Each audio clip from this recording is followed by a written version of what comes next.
भंडाऱ्यामध्ये 70 दिवसांनंतर सुद्धा चुकारे न मिळाल्यानं धान उत्पादक अडचणीत तर शेतकऱ्यांचे व्यवहार अडकल्यामुळे उन्हाळी हंगाम संकटात। जिल्ह्यात सध्या 700 कोटींहून अधिक चुकारे शासनाकडे थकीत। जळगावात केळी पीक विमा संदर्भात थांबलेली पडताळणी आता पुन्हा केली जाणार। सॅटेलाइटद्वारे तपासणी होणार। बोगसगिरी रोखण्यासाठी कृषी विभागाचा हा प्रयत्न। जळगावच्या भुसावळ, मुक्ताईनगर, रावेर आणि यावल तालुक्यामध्ये यंदा हळद लागवड वाढली तर उत्पन्नात सुद्धा मोठी वाढ झाल्यानं शेतकऱ्यांना मोठा दिलासा। वाशिममधील बाजार समित्यांमध्ये सोयाबीनच्या दरातील तेजी कायम। सोयाबीनला सरासरी 5100 रुपये प्रति क्विंटलपेक्षा अधिकचा दर। बाजार समितीमध्ये दरात झालेल्या वाढीमुळे शेतकऱ्यांना दिलासा।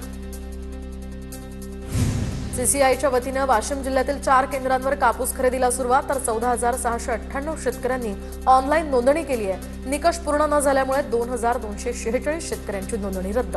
तर आतापर्यंत शेतकऱ्यांकडील 1,37,682 क्विंटल कापसाची खरेदी।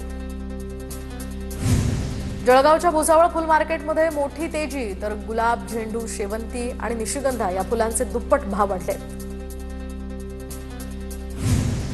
गोंदिया जिल्ह्यामध्ये मका लागवडीच्या क्षेत्रात मोठी वाढ तर जिल्ह्यात 7,570 हेक्टर क्षेत्रात मका पिकाची लागवड तर गव्हाला धक्का देत शेतकऱ्यांचा मका पिकाकडे कल।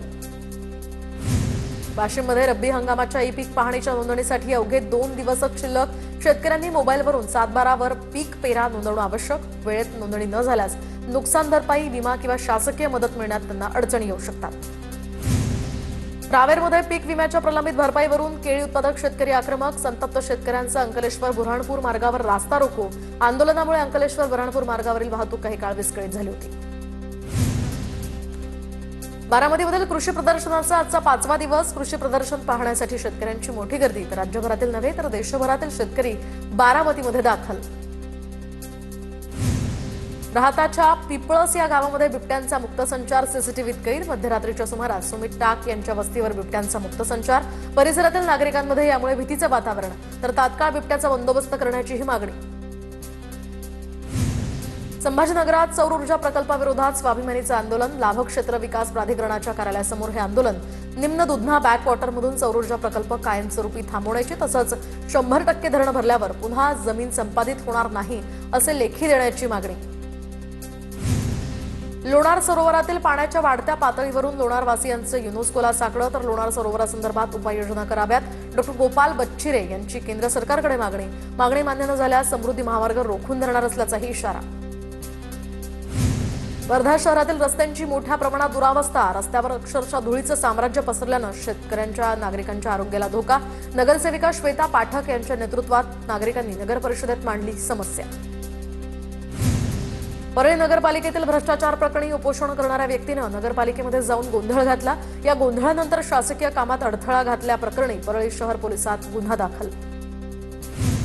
वाशिमच्या पंचाळा गावामध्ये ग्रामसभेदरम्यान गोंधळ। ग्रामविकास अधिकाऱ्यानं वार्षिक हिशोब न दिल्यानं गावातील नागरिक आक्रमक तर ग्रामविकास अधिकाऱ्यांना धक्काबुक्की करत ग्रामसभेतनं बाहेर काढलं। बुलढाण्याच्या सिंदखेड राजा या ठिकाणी सुंदरखेडमध्ये तरुणांकडून ग्रामपंचायतीत कचरा फेकत निषेध व्यक्त। घंटागाडी येत नसल्यानं तरुणांचा संताप। वारंवार सांगून देखील दखल घेतली जात नसल्याचा आरोप। घंटागाडी सुरू न केल्यास तीव्र आंदोलनाचाही इशारा। गोंदियामध्ये चक्रवर्ती सम्राट राजा भोज जयंतीनिमित्त महारॅलीचं आयोजन। राजा भोज या समितीच्या वतीनं रॅलीचं ठिकठिकाणी स्वागत। 5000 पोवार या बांधवांची महारॅलीमध्ये हजेरी। जालन्यात बाळासाहेब ठाकरेंच्या जयंतीनिमित्त आमदार अर्जुन खोतकर आणि पदाधिकाऱ्यांकडून अभिवादन। जयंतीनिमित्त आयोजित केलेल्या रक्तदान शिबिरात शिवसैनिकांकडून रक्तदान। परळी शहरात बाळासाहेब ठाकरे यांच्या जयंतीनिमित्त शिवसेनेच्या वतीने अभिवादन कार्यक्रम। बाळासाहेबांच्या प्रतिमेला पुष्पहार अर्पण करून शिवसैनिकांकडून अभिवादन। लासलगावात नेताजी सुभाषचंद्र बोस यांची 129वी जयंती उत्साहात साजरी तर यावेळी वाहेगाव साळ या ठिकाणी नेताजी सुभाषचंद्र बोस गुरुकुलच्या विद्यार्थ्यांनी विविध वेशभूषेसह रॅली काढली आणि सर्वांचं लक्ष वेधून घेतलंय। पंढरपुरात वसंत पंचमीनिमित्त विठ्ठल रुक्मिणीचा शाही विवाह सोहळा संपन्न। 25 प्रकारच्या 5 टन रंगीबेरंगी फुलांचा यामध्ये वापर करून विठ्ठल मंदिराला आकर्षक सजावट। पुण्याहून देहूतील भंडारा डोंगरावर माघ शुद्ध दशमी सोहळा आणि अखंड हरिनाम सप्ताहाचं आयोजन। याच वेळी देहू ते भंडारा डोंगराच्या पायथ्यापर्यंत भव्य दिव्य पायी मिरवणूक काढण्यात आली होती। तर पिंपरी चिंचवडमध्ये विविध कार्यक्रमांचं आयोजन. दरम्यान यावेळी पिंपरी चिंचवडमधील मैत्री ग्रुप यांच्याकडून मुरबाड इथल्या गतिमंद मुलांसाठी मनोरंजनात्मक कार्यक्रमांचं आयोजन. तर या कार्यक्रमाला फ्रान्सहून आलेले विदेशी पाहुणे मिस्टर बेंज यांचीही विशेष उपस्थिती. या भेटीदरम्यान मुलांसोबत घालवलेला प्रत्येक क्षण अविस्मरणीय ठरला असं त्यांनी म्हटलंय. अहिल्यानगरच्या धांदरफळ बुद्रुक या गावात विद्यार्थ्यांच्या अभ्यासासाठी ग्रामपंचायतीवर लावला भोंगा. संध्याकाळी 7 वाजता भोंगा वाजताच विद्यार्थी अभ्यासासाठी घरी परततात. तर मोबाईल, टीव्ही आणि खेळांमुळे विद्यार्थ्यांचं अभ्यासाकडे दुर्लक्ष होत असल्यानं हा निर्णय. नाशिकमध्ये सूर्यकिरण एअर शोचा दुसरा दिवस. भारतीय हवाई दलाकडून विमानांचं चित्तथरारक प्रात्यक्षिक. नाशिक जिल्हा प्रशासन आणि हवाई दलाच्या माध्यमातून एअर शोचं हे आयोजन. पुण्यातील विश्रांतवाडी एअरपोर्ट रस्त्यावर पिण्याच्या पाण्याची पाईपलाईन फुटली. लाखो लिटर पाण्याची यामुळे नासाडी. परिसराला अक्षरशः नदी नाल्याचं स्वरूप प्राप्त.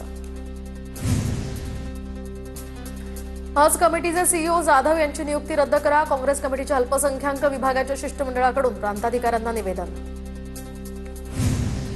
सोनं आणि चांदीच्या दरात पुन्हा एकदा मोठी वाढ. सोनं 4,300 रुपयांनी तर चांदीच्या दरात 22,000 रुपयांची वाढ. सोनं जीएसटीसह आता 1,60,474 रुपयांवर तर चांदी प्रति किलो 3,39,900 रुपयांवर.